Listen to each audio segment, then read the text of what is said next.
बढ़ते हैं अगली खबर की ओर। नीट पेपर लीक मामला, मास्टरमाइंड संजीव मुखिया की 36 घंटे की पुलिस रिमांड मंजूर। जी हां, नीट पेपर लीक मामले में मास्टरमाइंड संजीव मुखिया की पुलिस रिमांड कोर्ट ने मंजूर कर दी है। ईओयू ने 5 दिन की रिमांड मांगी थी, लेकिन कोर्ट ने 36 घंटे की ही अनुमति दी। अब आर्थिक अपराध इकाई उससे पेपर लीक और संबंधित आरोपों पर गहन पूछताछ करेगी। इस पूछताछ से कई राज खुलने की उम्मीद है।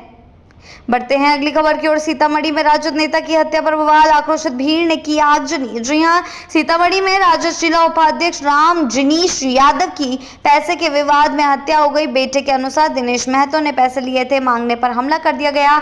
पटना में इलाज के दौरान यादव की मौत हो गई। शव पहुंचते ही आक्रोशित भीड़ ने सड़क जाम कर आगजनी की। पुलिस ने जाम हटवाया और आरोपी दिनेश महतो को गिरफ्तार कर लिया। बढ़ते हैं अगली खबर की ओर। बिहार में सस्ती हुई बिजली, 1.25 करोड़ उपभोक्ताओं को 40 पैसे प्रति यूनिट की राहत। जी हां, बिहार सरकार ने ग्रामीण और बीपीएल उपभोक्ताओं को बड़ी राहत दी है। अब 50 यूनिट से ज्यादा बिजली खपत पर 40 पैसे प्रति यूनिट की छूट मिलेगी। स्मार्ट मीटर उपभोक्ताओं को 25 पैसे की अतिरिक्त छूट मिलेगी। राज्य कैबिनेट ने 2025-26 में 15,995 करोड़ के बिजली अनुदान को मंजूरी दी है। इससे 1.25 करोड़ लोगों को सीधा लाभ मिलेगा। बढ़ते हैं अगली खबर की ओर। नीतीश कुमार का दोहराव, अब एनडीए से नहीं जाएंगे, राजद ने उठाए सवाल। जी हां, मुख्यमंत्री नीतीश कुमार ने 48 घंटे में दूसरी बार स्पष्ट किया कि वे एनडीए में ही रहेंगे और अब इधर उधर नहीं जाएंगे। पटना में जेडीयू कार्यक्रम में उन्होंने ये बात दोहराई। इससे पहले मधुबनी में पीएम मोदी की सभा में भी उन्होंने यही वादा किया था।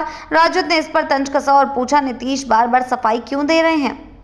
बढ़ते हैं अगली खबर की ओर। लालू परिवार ने बिहार को लूटा, जनता दोबारा मौका नहीं देगी, सम्राट चौधरी। जी हां, उप मुख्यमंत्री सम्राट चौधरी ने राजद प्रमुख लालू यादव पर तीखा हमला बोला। उन्होंने कहा कि लालू परिवार ने बिहार को सिर्फ लूटने का काम किया है, विकास रोक दिया। 15 वर्षों में न यूनिवर्सिटी बनी, न मेडिकल कॉलेज, गाँवों में सड़क, बिजली, पानी नहीं पहुंचा।